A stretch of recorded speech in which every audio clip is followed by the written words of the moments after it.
पापा, ये वो लड़का जिससे मैं शादी करना चाहती हूँ। पूरी दुनिया में तुझे यही लड़का मिला था प्यार करने के लिए। ये मजदूर तूने सोच भी कैसे लिया मैं इस मजदूर से तेरी शादी करवा दूंगा। अरे तूने इसके औकात भी देखी है, ये बनेगा मेरे घर का दामाद। पापा, आपने मेरी बहन पे हाथ उठाया। जब सारी गलती इसकी है तो मेरी बहन को क्यों मार रहे हो आप? इसने मेरी बहन को प्यार के झूठे वादे करके उसे फंसाया है। मुझे इन जैसे लोगों के बारे में बहुत अच्छे से पता है। अमीर घर की लड़कियों को फंसाते हैं। अगर मार रहा है तो इसे मारिए, मेरी बहन को नहीं। अरे इंसान को थोड़ी बहुत तो अकल होनी चाहिए। जिससे तू प्यार करती है, शादी करना चाहती है, उसके बारे में कुछ तो पता होना चाहिए। कितना पढ़ा लिखा है, कितना कमाता है, कितना पैसे वाला है। पर कुछ नहीं जी, मुंह उठाया जा रहे हैं शादी करने के लिए। बहन तो ये क्या कर रही है? इसके साथ शादी करेगी? इसकी औकात क्या है? 2 कौड़ी का मजदूर है। कम से कम हमारी इज्जत के बारे में सोच। क्यों हमारी बेइज्जती करवा रही है तू? रोशन, तू ना चुप हो जा। मैं बात कर रही हूँ ना पापा से, हमारे बीच में मत बोल। पापा, धीरज बहुत अच्छा लड़का, आप एक बार प्लीज बात तो करके देखो उससे। अरे क्या बात करूं इससे मैं? इसकी औकात क्या है मेरे सामने? अंकल, आप एक बार मेरी बात तो सुनिए। आप इसको क्यों मार रहे हो? अबे ओए, अपने काम से काम रख। हमारे बीच में बोलने की तुझे जरूरत नहीं है। ये हमारा फैमिली मैटर है। जितनी औकात है ना उतनी बातें किया कर। अब तू मुझे बताएगा मैं क्या करूंगा क्या नहीं करूंगा। अंकल, आप ऐसे मुझसे बदतमीजी से बात क्यों कर रहे हो? मैं तो आपसे मिलके बात करना चाहता था। अरे मैं तुझसे बात करूं? अरे तेरी औकात ही क्या है? कितना कमा लेता होगा तू? 5,000 10,000? तुझसे ज्यादा तो मेरे नौकर कमाते हैं जो मेरे घर में काम करते हैं। अरे तेरी औकात तो मेरे घर का नौकर बनने की नहीं है। मेरे घर का मालिक बनना चाह रहा है, जमाई बनना चाह रहा है। अपने काम से काम रख। अंकल, क्या हुआ? मैं एक मजदूर हूँ, लेकिन मैं आपकी बेटी से बहुत ज़्यादा प्यार करता हूँ। आपकी बेटी को कभी किसी चीज़ की दिक्कत नहीं आने दूंगा। बहुत खुश रखूंगा मैं इसको। इंसान को सपने अपनी औकात के अनुसार देखने चाहिए। और रही बात मेरी बेटी की, इसका ख्याल अपने दिमाग से निकाल दे। तू चाहे जितनी मर्जी कोशिश कर ले, पर जब तक मैं जिंदा हूं ना, अपनी बेटी की शादी तुझसे नहीं होने दूंगा। देखिए, मैं आपसे प्यार से बात कर रहा हूँ, तो आप भी मुझसे प्यार से ही बात करिए। मेरे साथ बदतमीजी मत कीजिए।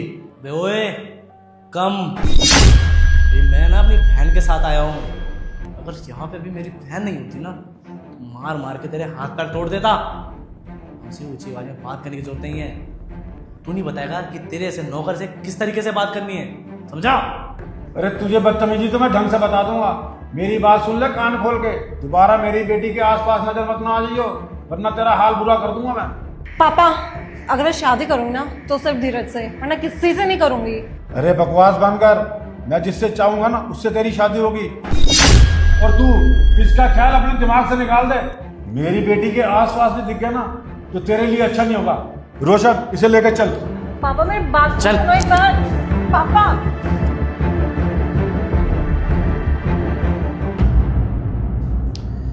ज़्यादा वेट तो नहीं करवाया आप लोगों को? नमस्कार जी। तू यहाँ क्या कर रहा है भाई? और तेरी हिम्मत कैसी हुई इस कुर्सी पे बैठने की? अंकल, मैंने ही आपको यहाँ पे बुलाया। मुझे आपसे कुछ बात करनी थी। अरे तेरी औकात भी है इस कुर्सी पे बैठने की? मैं इस कंपनी के मालिक से मिलने आऊँ। चल उठ, भाग यहाँ से, अपने मालिक को भेज। Uncle ji, for your kind information, मैं ही यहाँ का ओनर हूँ और ये कंपनी मेरी ही है। अब ओए, बेवकूफ़ समझाएगा हमें? तू वहाँ पर कारपेंटर का काम करता, मजदूर है तू 2 कौड़ी का। 2-3 दिन के अंदर में एक मजदूर इतनी बड़ी कंपनी का मालिक बन जाएगा? पागल थोड़ी है हम। हमें साफ साफ पता है कि तू यहाँ का मालिक नहीं, एक मामूली सा मजदूर है। अच्छे कपड़े पहन के यहाँ बैठ जाएगा तो क्या हम तेरी बातों में आ जाएंगे?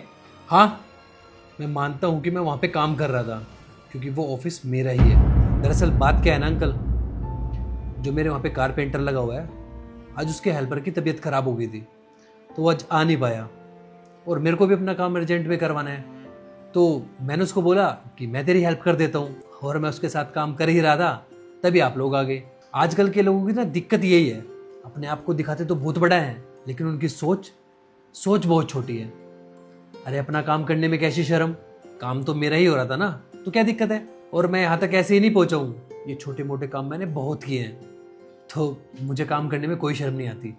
आप लोग चाहे मुझे मजदूर समझो या कुछ भी, लेकिन सच ये है कि इस कंपनी का मालिक मैं ही हूँ। आई एम सॉरी सर, मैं आपको बिना जाने इतना उल्टा सीधा बोल गया। मुझे आप माफ़ कर दीजिए। अगर मुझे पता होता ना कि आप इतनी बड़ी कंपनी के मालिक हैं तो मैं आपके साथ बदतमीजी नहीं करता। कोई बात नहीं अंकल, आप माफ़ी मत मांगिए। मैंने आप लोगों को यहाँ पे इसलिए बुलाया था क्योंकि मैं आपको बताना चाहता था कि मैं आपकी बेटी से बहुत प्यार करता हूँ और उसको हमेशा खुश रखूँगा। आप अपनी बेटी की शादी मुझसे करवा दीजिए। आप भी तो यही चाहते थे ना अंकल कि आपकी बेटी की शादी किसी अच्छे घर में हो, और मेरे घर में किसी चीज़ की कमी नहीं है। आपकी बेटी को मैं खुश रखूंगा। बेटा मैं अपनी गलती के लिए बहुत शर्मिंदा हूँ। मेरे बेटे ने आपसे जो कुछ भी उल्टा सीधा बोला हो इसे माफ़ कर दीजिए। मैंने और मेरे बेटे ने आपसे कितनी बदतमीजी से बात की, पर आप हैं कि हमसे प्यार से बात कर रहे हैं। हाँ, अंकल आप एक बाप हो, और बाप अपने बच्चों के बारे में हमेशा अच्छा ही सोचता है। अगर आपकी जगह मेरे पापा होते और मेरी बहन ऐसे किसी लड़के से शादी करने के लिए बोलती तो शायद मेरे पापा भी मना करते। मैं आपसे वादा करता हूँ अंकल जी, मेरे पास पैसा हो या ना हो, जितना प्यार आप अपनी बेटी से करते हो ना, जितने आप उसकी केयर करते हो, मैं भी उतना ही प्यार उससे करूँगा। सच में मेरी बेटी ने बहुत अच्छा लड़का चुना है। तुम मुझे बेटा दामाद के रूप में स्वीकार हो। बस बेटा अपने मम्मी पापा से मुझे जल्द मिलवा दो ताकि हम शादी की तारीख तय कर सकें। जी अंकल जी, हाँ बैठिए, मैं कुछ मंगवाता हूँ खाने का।